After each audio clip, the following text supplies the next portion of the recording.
James is having trout sandwich this morning and some chocolate for dessert. And I'm going to talk about Eraserhead. And I didn't give these other two a fair shake yesterday, so I'm going to try again. Because it's sometimes difficult to get the right frame of mind to really talk about movies. So they're still in the same order, but I'll explain why I put them in that order, which I didn't really do yesterday. So did you have your Eraserhead here? No, I did not. Yeah. And so far, I have only flipped through the booklet, just read a little bit. I was not feeling well yesterday. If you remember, I'd mentioned that I had a bit of a headache. Well, and then I realized later why, and I'd mentioned how the smell of the, what was it that I cooked for you yesterday? Tilapia? Fish? Yeah, tilapia. It was just horrible. I've never smelled anything so horrible. And then I realized why that was too, because I got a migraine. And it was bad when I was throwing up. When I threw up, I felt better. But I still feel it, it's still there. But it's quite a bit better now. So that probably clouded my judgment. So I will watch Eraserhead again. I will flip through the booklet a lot. I'll go through it a lot better. And there's another DVD in here, which I look forward to seeing in this Criterion collection. And I'll talk about this a little bit, though. This was the first movie that my ex, Silas, I've been writing Silas stories. This was the first movie that I watched with him, first movie he showed me. And it must have made a big impression on him, because he wanted me to see it. And at the time, I was very honest about things, and I was like, but I don't understand it, And I thought, well, it looks visually like it's attractive. It's very artful. You see a David Lynch movie, and it's art, right? And whether you like it or not, it doesn't. It's still art. It's a work of art. And this one, it says he put out in 1977. And I hadn't realized he was putting stuff out that far back. And yesterday I was talking about black and white movies, how some people don't like them. Well, this one's black and white, and it wouldn't be better if it were in color. Even though he had the ability, 1977, he could have made a color movie. But it's good in black and white. So I'm going to talk about this more later. So I'm just going to briefly talk about why you may not understand this movie, but why it's worth watching and worth watching again. So, and I'm also going to talk about why I think it made such a big impression on Silas, so much so that he had to show me first out of all the movies that he liked. This was like the most, I would say. He should me this one first.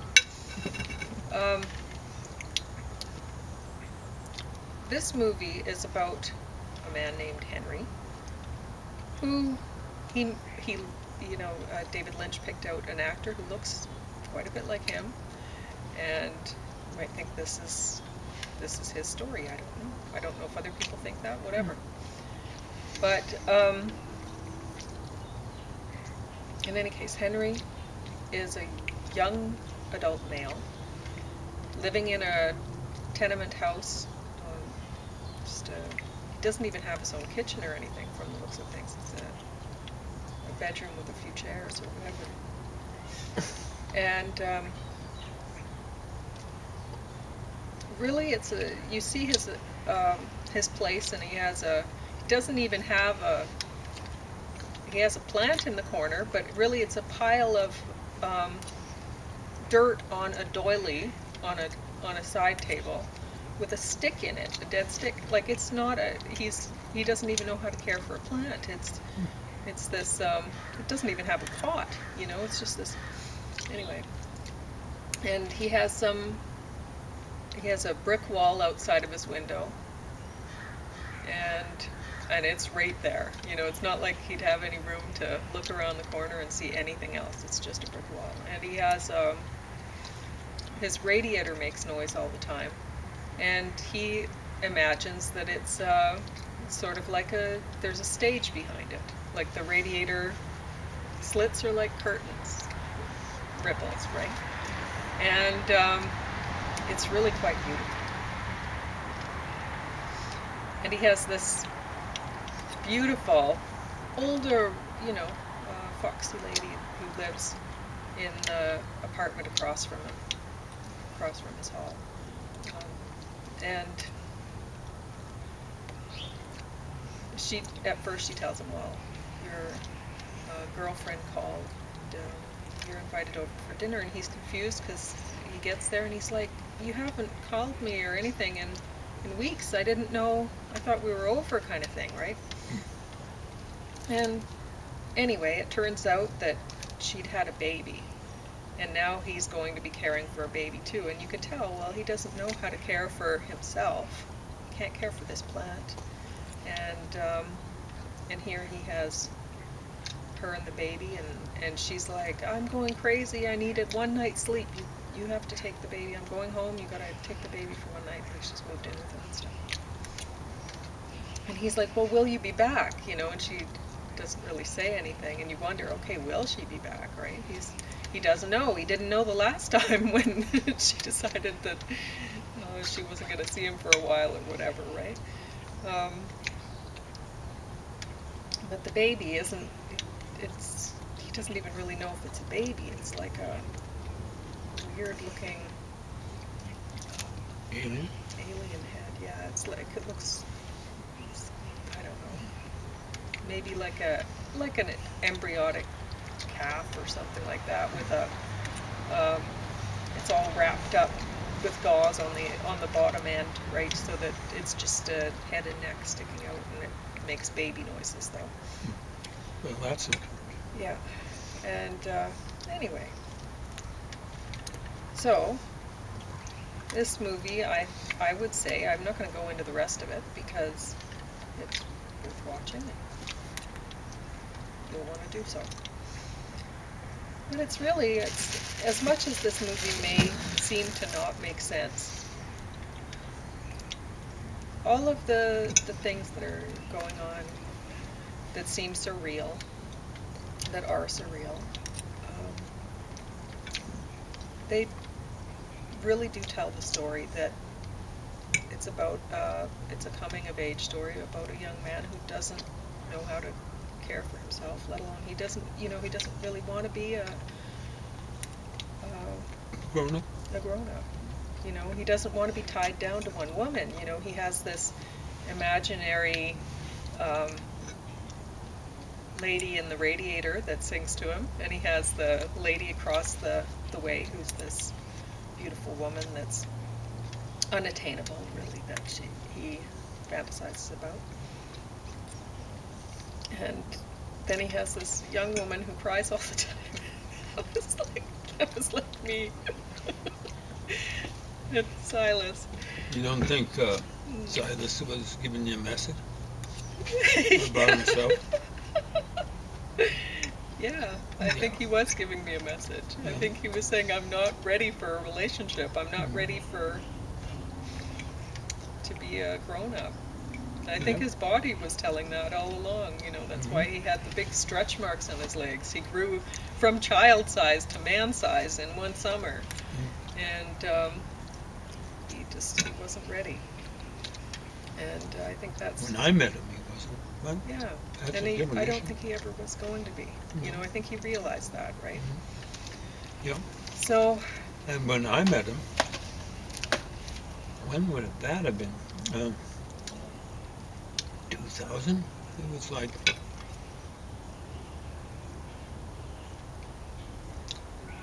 he would have been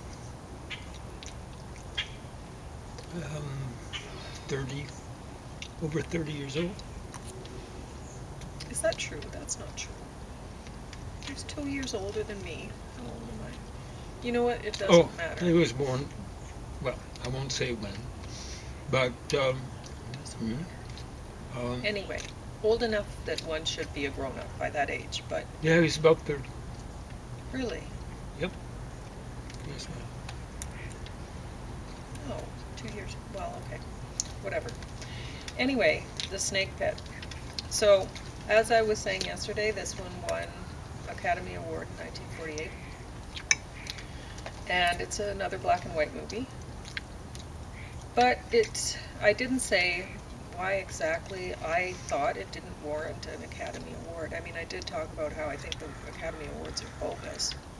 And, like, who's in this Academy that, what gives them the,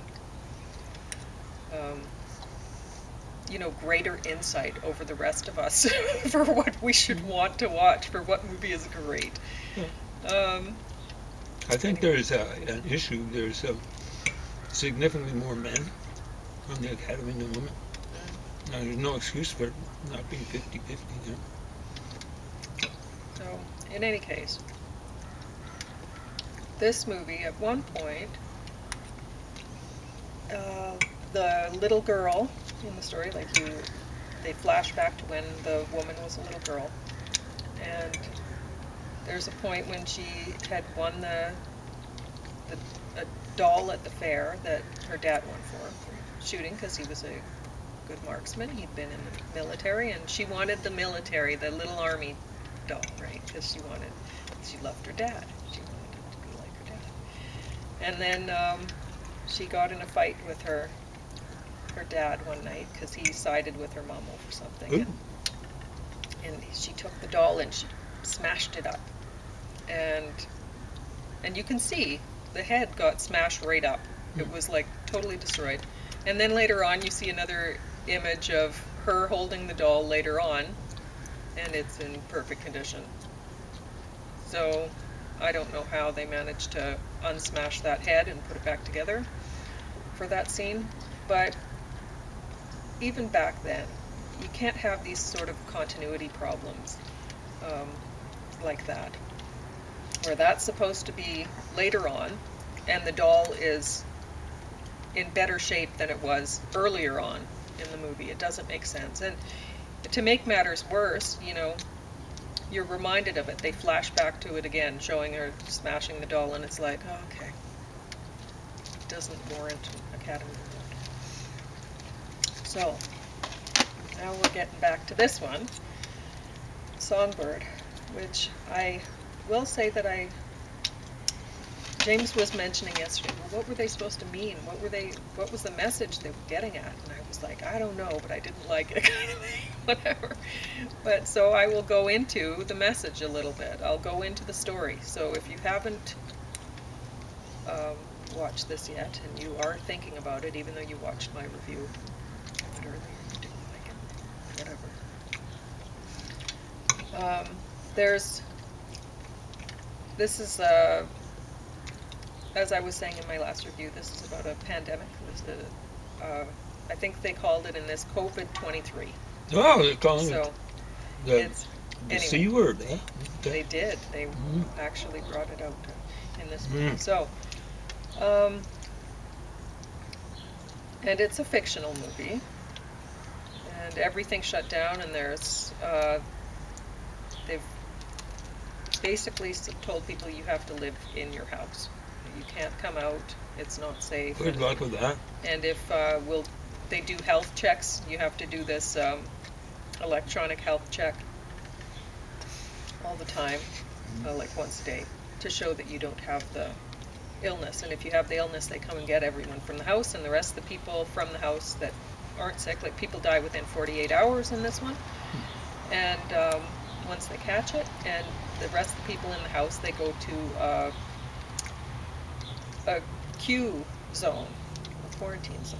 Yeah, there we go. And Makes sense. once they're there, nobody sees them again. So people in the town are wondering, well, what's happening? Well, for one thing, you don't know if these Q zones are a bad thing. They might be better. But they don't know. They're scared of them. Boy, I'd be scared of not being in the Q zone. But Yeah. So That's just me. they have there's the story is really surrounds this courier. So he has an immunity bracelet, a yellow bracelet that shows that he's immune to the virus, and Oh, that's wouldn't why that be he's able nice? to work as a courier. So he's able to Go between things, huh? bring packages to mostly to wealthy people. And there's the business that he works for. They have this electronic way of finding him. So you didn't even eat it on bread. Huh, okay. I'm not a fan of bread and fish. Oh, I okay. like what you're doing is extrapolating from salmon or tuna Yeah. on bread, but this type of fish I don't like on bread. That's the way it goes. Okay. So it was very thoughtful of you to bring the bread along. I'll eat it. I'll eat it eventually. And that's the cause of my migraine. Because every time I think I'm feeling well and I think, God has healed me and I can now eat chocolate again. And so I eat it. And no, I can't. I can't eat it. It'll give me a migraine. Fatal attraction Every for time, chocolate. because I love it, but I can't have it. So, anyway. This courier there, he's tracked electronically, so his boss knows where he is all the time. He has a map of the city, and there he is, boink, boink, boink. And because really, the government does not want people moving around, so he has to be tracked. But so then they have one of the couple that he goes to see is a wealthy man and woman, and I think that they were very well cast for this movie. I'll say that whoever was in charge of casting did a great job.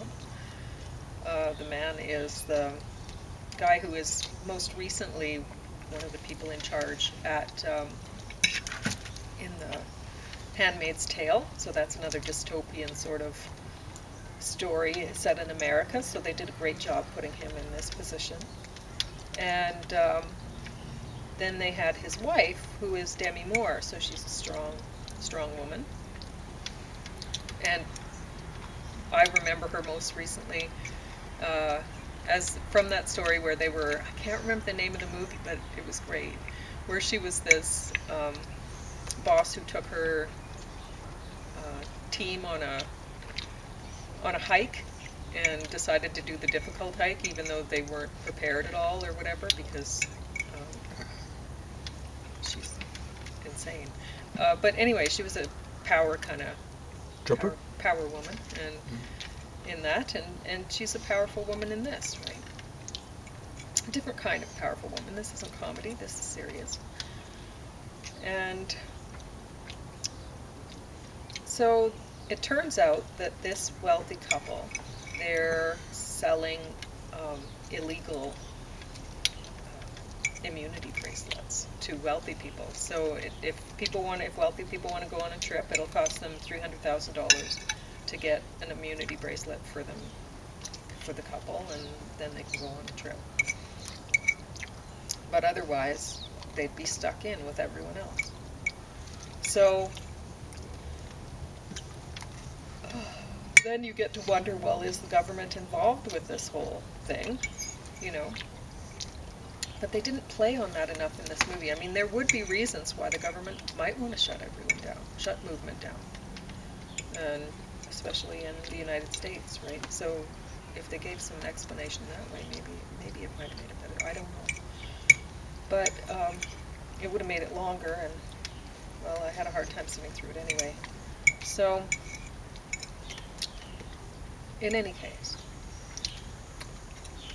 you see a society where the wealthy people have more rights than poorer people, because they can buy their freedom, whereas poor people can't afford to do so. But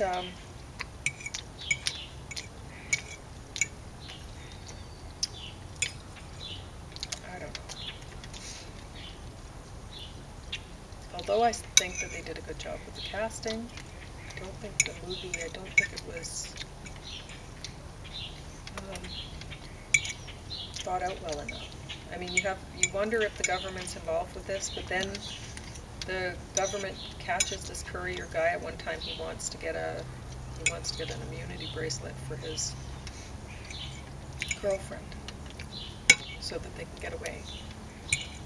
And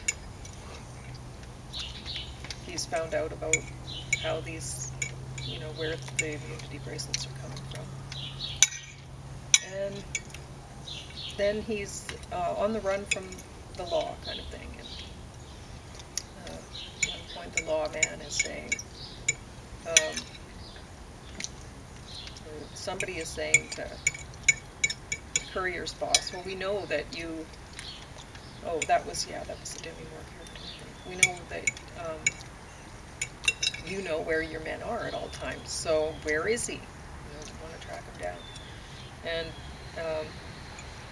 the courier boss calls back at one point and says where he is, but too late.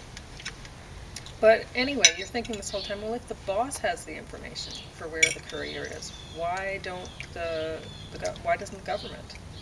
I mean, would it make more sense for the government to know where everyone is? Where all the courier people, anyone who's moving? Yeah, if they have everyone locked down. So at one point he's riding his bicycle along and comes across a bunch of armed men wearing masks, wearing suits, hazmat suits sort of stuff.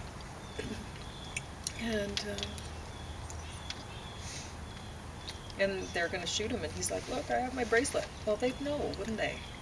I mean, why wouldn't they, if they have everything under such serious lockdown, wouldn't they know who's not under lockdown? It's just, anyway. So, it's things like this that just didn't work for me about this movie. And just even if I didn't disagree with the whole message of it, because you might look at this and go, okay, well, they are saying that, yeah, it's the problem of these wealthy people that are managing to skirt the quarantine system that are causing this problem. You might come to that conclusion. And you might think that they're trying to give you a message that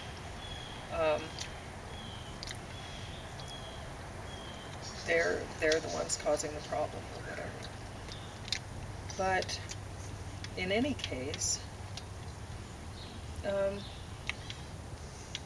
you might also come to a conclusion that they are the ones that are responsible for everyone being in this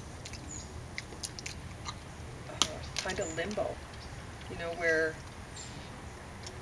you're having to worry about whether you're going to catch something or whatever. I mean, especially if you're somebody like James who has no immunity, or somebody like me who's caring for him.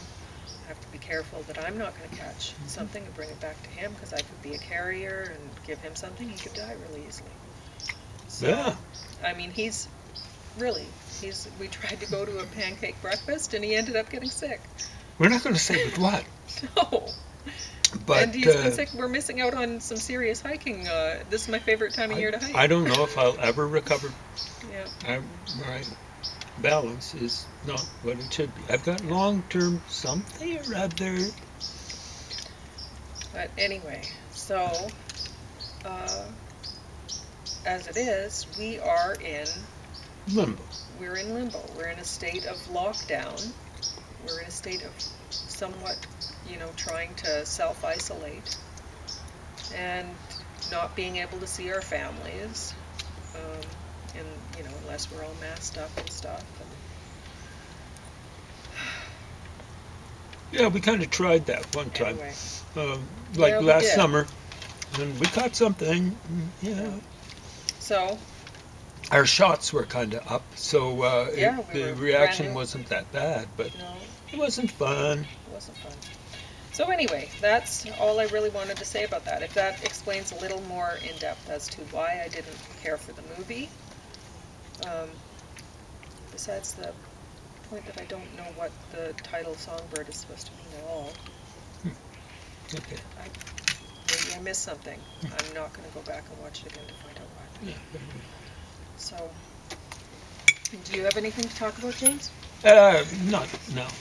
Okay. It's kind of cool. So I got to then get it is inside. cool. Oh, I got to get this stuff stashed away. You said in that jar?